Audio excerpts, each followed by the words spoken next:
अस्सलामु अलैकुम नाज़रीन। प्यारे नाज़रीन, हदीस में आया है कि जब रसूल खुदा सल्लल्लाहु ताला अलैहि वसल्लम ने अपनी बेटी फ़ातिमा रज़ी अल्लाह ताला अन्हा को इमाम हुसैन की शहादत और इन पर आने वाली मुसीबतों की खबर दी थी, तो जनाब फ़ातिमा रज़ी अल्लाह ताला अन्हा ने जो सुना कि हुसैन 3 रोज़ प्यासे रहेंगे और इनको बड़ी बेदर्दी के साथ ज़बह किया जाएगा, फिर इनकी लाश बेगौर कफन पड़ी रहेगी, तो बहुत ही शिद्दत से रोई। बोली, ए बाबा, मेरे हुसैन पर यह वाक़या किस ज़माने में पेश आएगा? तो प्यारे नबी सल्लल्लाहु ताला अलैहि वसल्लम ने फरमाया, ए फ़ातिमा, अफसोस कि तेरा फ़र्जंद मुसीबत में मुब्तला होगा तो तन्हा होगा। इस वक्त ना मैं हूँगा, ना तू होगी, ना अली होगा।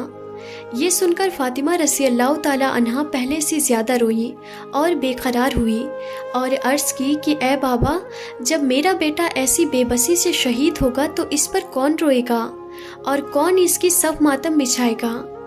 तो हुज़ूर सल्लल्लाहु ताला अलैहि वसल्लम ने फरमाया, फ़ातिमा, मेरी उम्मत की औरतें मेरी अहले बैत की औरतों की मुसीबत को याद करके रोएंगी और मेरी उम्मत के मर्द मेरे अहले बैत के मर्दों पर रोएंगे। मेरे दोस्तों की एक कौम एक दूसरे के बाद तेरे हुसैन का मातम हर साल ताज़ा करेंगे। ए फ़ातिमा, जब रोज़े क़यामत होगा, औरतों की शिफात तुम करना और मर्दों की शिफात मैं करूँगा, और जो मुसीबत हुसैन सुनकर रोएगा तो हम इसका हाथ पकड़कर जन्नत में दाखिल करेंगे। ए फ़ातिमा, सब आँखें क़यामत के दिन रो रही होंगी, मगर वो आँख जो मुसीबतें हुसैन सुनकर रोती है, वो आँख खुशहाल होगी और जन्नत की नेमतों की इसे खुशखबरी दी जाएगी। प्यारे नाज़रीन, सफ़ेद कबूतर का एक ऐसा वाक़या जिसको सुनकर आपकी आंखों में आंसू आ जाएंगे।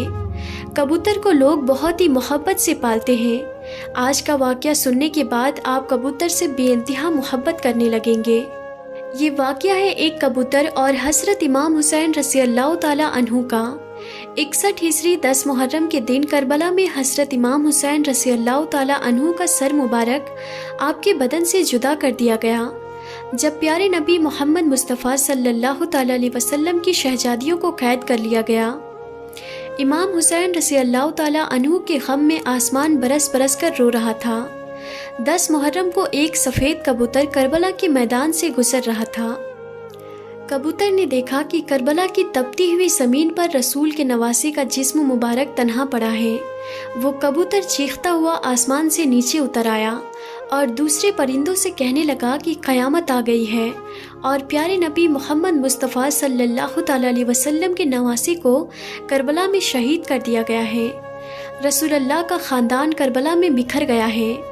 यूँ कबूतर करबला में आकर फिरने लगा और इमाम हुसैन अलैहिस्सलाम के गम में रोने लगे, और इस कबूतर ने अपने आप को हज़रत इमाम हुसैन के खून से तर कर लिया और वापस उड़ गया। फिर वो कबूतर उड़ता हुआ मदीना शरीफ जा पहुँचा और तवाफ़ की तरह प्यारे नबी मोहम्मद मुस्तफ़ा सल्लल्लाहु ताला अलैहि वसल्लम के रोज़े के इर्द गिर्द चक्कर काटने लगा। इस कबूतर के परों से खून के कतरे टपक रहे थे। मदीना के लोगों ने जब इस कबूतर का हाल देखा तो हैरान व परेशान हो गए। इसके बाद जब इन लोगों को मालूम हुआ कि करबला में हज़रत इमाम हुसैन अलैहिस्सलाम को शहीद कर दिया गया है, तो फिर मालूम हुआ कि सफ़ेद कबूतर प्यारे नबी रसूलुल्लाह सल्लल्लाहु ताला अलैहि वसल्लम के रोज़े पर क्यों आया था। कबूतर ये पैगाम देने के लिए आया था कि रसूल के नवासे को बेदर्दी से शहीद कर दिया गया है। इसीलिए बुजुर्गों ने इरशाद फरमाया है कि दुनिया में जो सफ़ेद रंग का कबूतर है वो इसी कबूतर की नस्ल में से है। अल्लाह ताला ने इन कबूतरों में इतनी शिफा और बरकत रखी है। तारीख़ में लिखा है कि मदीना में एक गांव में श्याम नाम का यहूदी था। इसकी एक बेटी थी जो बहुत ही खूबसूरत थी। इसको अचानक ही बोहर का मर्ज़ हो गया, जिसकी वजह से इसके हाथ पाँव और आँखों ने काम करना ख़त्म कर दिया। वो लड़की नाबीना हो गई। इस लड़की को देखकर इसके रिश्तेदार और मोहल्ले के लोग इससे शदीद नफ़रत करने लगे। लोग बातें करने लगे कि कहीं ये मर्ज़ हमें न लग जाए। वो यहूदी अपनी बेटी को लेकर इस शहर से दूर चला गया। एक बाग में जाकर इसने अपनी रिहाइश कर ली। वो यहूदी सारा दिन शहर में काम करता और वापस शाम में अपनी बेटी के पास आ जाता। एक दिन ऐसा हुआ कि वो यहूदी अपने काम में इतना मशरूफ़ हो गया था कि वो शाम में अपनी बेटी के पास ना आ सका।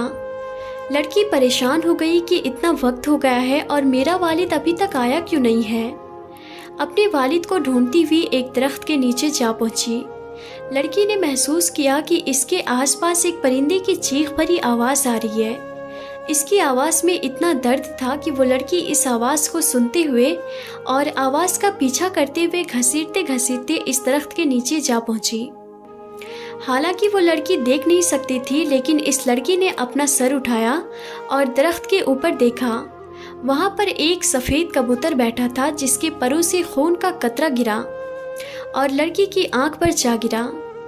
اس خون کے قطرے کا گرنا تھا کہ امام حسین علیہ السلام کے خون کی برکت سے اس لڑکی کی آنکھوں کی روشنی واپس آ گئی۔ وہ لڑکی اپنی ایک آنکھ سے دیکھنے لگی، پھر ایک اور خون کا قطرہ اس کی دوسری آنکھ میں گرا۔ خون کی برکت سے لڑکی دونوں آنکھوں سے دیکھنے لگی۔ لڑکی بہت ہی خوش ہو گئی اور ساتھ میں حیران بھی ہو گئی۔ جب لڑکی نے اوپر درخت پہ دیکھا تو ایک کبوتر خون سے لپٹا ہوا تھا، بلکہ کچھ اور قطرے لڑکی کے جسم کے اوپر بھی گر گئے اور ان قطروں کو اس لڑکی نے اپنے اوپر جسم پر مل لیا۔ اس کا پورا جسم ٹھیک ہو گیا۔ امام حسین علیہ السلام کے خون کی برکت سے لڑکی کو مکمل شفا مل گئی۔ اس خون میں ایسی شفا تھی کہ لڑکی پہلے سے بھی حسین ہو گئی۔ لڑکی خوش ہو کر اٹھی اور باغ سے باہر اپنے باپ کی تلاش میں نکلی۔ جیسے ہی باہر آئی تو سامنے اس کا والد تھا۔ اس کے والد نے اس لڑکی سے پوچھا کہ بیٹی تم کون ہو؟ یہاں میری ایک بیٹی رہتی ہے جس جگہ میں اس کو چھوڑ گیا تھا، وہ موجود نہیں ہے، کیا تمہیں پتہ ہے کہ میری بیٹی کہاں ہے؟ لڑکی خوش ہو کر رو کر بولی، اے بابا، میں ہی آپ کی بیمار بیٹی ہوں اور اب میں صحت یاب ہو گئی ہوں۔ یہودی یہ سن کر اتنا خوش ہوا کہ اس کی آنکھوں میں آنسو آ گئے۔ خوشی سے اپنی بیٹی کو گلے لگا لیا اور بولا، اے بیٹی، تجھے اپنی آنکھوں سے دکھنے کیسے لگ گیا؟ اس کی بیٹی نے اس کو پورا واقعہ سنایا۔ لڑکی اپنے باپ کو وہ درخت کے نیچے لے گئی۔ یہودی نے کبوتر سے کہا، اے خوبصورت پرندے، تیری اس دردناک آواز کے پیچھے وجہ کیا ہے؟ اور تیرے پروں سے یہ مبارک خون کس کا ہے جس خون میں اتنی شفا ہے؟ کبوتر نے جواب دیا کہ یہ خون محمد صلی اللہ تعالیٰ علیہ وسلم کے نواسے امام حسین علیہ السلام کا ہے، جس کو ظالموں نے کربلا میں شہید کر دیا ہے۔ یہ اسی خون کی برکت ہے۔ یہودی یہ سن کر اسی جگہ پر مسلمان ہو گیا۔ جب کوئی بھی اس یہودی سے مسلمان ہونے کی وجہ پوچھتا تو یہودی پورا واقعہ تفصیل سے ان کو بتاتا۔ سلام ہو پیارے نبی سرکار دو عالم پر، سلام ہو محمد مصطفیٰ صلی اللہ تعالیٰ علیہ وسلم کی خاندان پر، سلام ہو اس پاک خون پر جو کربلا کی تپتی ہوئی زمین پر بہتا رہا۔ رسول کے دین کو بچانے کے لیے پیارے نبی کے خاندان نے اپنی اور اپنے پیاروں کی قربانیاں دے دی۔ ہمیں قربانی بھی نہیں دینی پڑی اور اتنی آسانی سے ہمیں اسلام مل گیا۔ ہم بھی کیسے لوگ ہیں پھر بھی شکر ادا نہیں کرتے اور نماز نہیں پڑھتے۔ اللہ تعالی ہم سب کو نماز پڑھنے کی توفیق عطا کرے اور نیک اعمال کرنے کی توفیق عطا کرے۔ اللہ پاک نے ہمیں جتنی بھی زندگی عطا کی ہے، ہم اس کو اللہ پاک کی شکر گزاری اور اطاعت گزاری میں لگائیں۔